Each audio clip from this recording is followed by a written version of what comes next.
No nyt lopultakin saatiin oman mallin haalari. Vuonna 1990 kirosin, kun ainoa haalari, mitä myytiin, niin se vetoketju meni tästä silmien edestä ja meni notkolle päin poskeen. Ja sitten kun mä laajensin ja tein tarhoja tonne, laajensin ja tein tarhoja kauemmas. Auton ajaminen sen haalarin kanssa oli ihan mahdotonta, kun se oli täällä turvavyön takana ja muuta. Ja mä sanoin sitten vaimolleni, että sun pitäisi tehdä semmonen haalari, mistä saa hatun tällainen pois. Ja Katarina teki mulle ensimmäisen, sit missä on vetoketju tässä kaulan ympäri.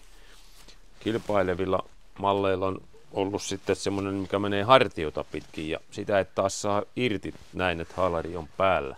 Ja tää on kyllä tosi kiva. Täällä hatussa on tämmönen kumilenkki leuan alle, mitä mä en käytä muuta kuin silloin, kun on niin kova tuuli, ettei pysy hattu päässä. Mä vedän sen ton takaraivon taakse ja sitten tässä on tää vetoketju. Vetoketju näin, että jos ei ole oikein huonot hartiat, niin sen saa tästä päälle ja tiiviisti vetoketjut tähän ja pärrä laitettu tarkasti niin, että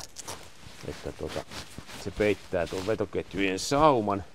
Ja vähän on vielä paranneltu nyt tätä, että on kauempana nenästä tää harso turvallisesti ja työt sujuu. Ja kun lähdetään autolla tai työskennellään omassa varastossa, niitä suojaa vaatteita. Tämä haalari toimii sitten suojahaalarina vaikka autoa lastatessa ja muuta tehtäessä. Hattu helppo ottaa pois, heittää penkille. Taskut on tehty tällainen mun toiveitten mukaan, että pystyy yhdellä kädellä käyttämään ja mahtuu isokin kännykkä. Kännykälle tosin on myös oma tasku tällä hetkellä tämmönen täällä, mutta minusta tää on helpompi tää rintatasku käyttää. Näissäkin taskuissa on vetoketju sitä varten, ettei sinne tipu mehiläisiä, mistä sais piikin. Ja malli on tämmönen kaiken kokoisille sopiva.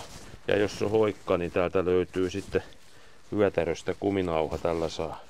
Tällä saa täältä kiristettyä niin vyötäröä, että istuu mukavammin vyötäröltä. Kireä nappi, mutta niin pitää olla. Täältä saa kiristettyä tätä vyötäröä sitten halutessaan. Omaa tuotekehitystä viime vuosituhannelta. Tää malli, että meidän työntekijät on aina halunnut käyttää tätä.